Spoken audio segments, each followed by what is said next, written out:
Hello and welcome to Koala Territory at RZSS Edinburgh Zoo. This is where we house the UK's only koalas. As you go through the exhibit, you will notice that all our koalas are housed separately. In the wild, koalas are solitary animals and they prefer to have their own territorial areas. Therefore, they would have 4 or 5 trees in which they would stay up in the top branches of the eucalyptus and they would go from one tree to the next. When you look at the enclosures, you will see that they all have 4 or 5 different branches all interconnecting. This mimics how their habitat is in the wild. The first koala you will come to is the linga. She is our only female and she has a larger enclosure because we are part of the European breeding programme and that allows us space in her enclosure to be able to breed. She is a very feisty female, as females are in the wild, and a lot of the time when you look into her enclosure you will find her at the top of her favourite fig tree. Behind me here is Yabra. He's 9.5 years old, adult male koala. Adult male koalas generally in the wild are very aggressive animals, but not our Yabra here. His personality is very docile. Further, just behind Yabra, you've got Goo Naru. Goo Naru is very much larger than Yabra, although he's only 6 months older. Again, an adult male koala, and he shows the true signs of the koalas that you would find in the wild, which is very aggressive. Next enclosure from Yabra, we have our first ever joey born in the UK. This is Urana. Urana was born in May 2012, although at the time we didn't actually know it. It was a case of having our fingers crossed. But we did see signs in his mum, Linga, to show that she was pregnant. We saw slights of movements in her pouch and changes in her posture. And when Urana first poked his head out in October, we were very excited.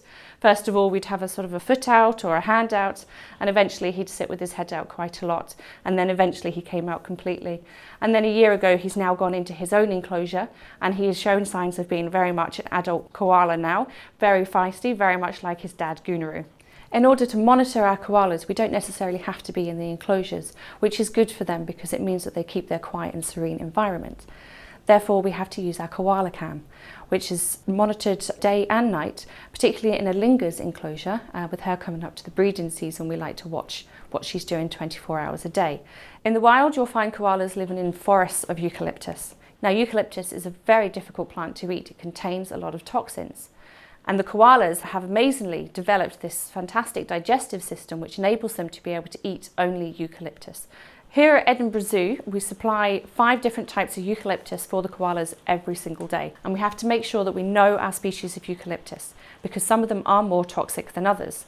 In order for them to extract the energy that they need from the eucalyptus, koalas sleep from 18 to 21 hours a day to let this amazing digestive system work very, very hard. In Australia, the wild koalas face a number of threats.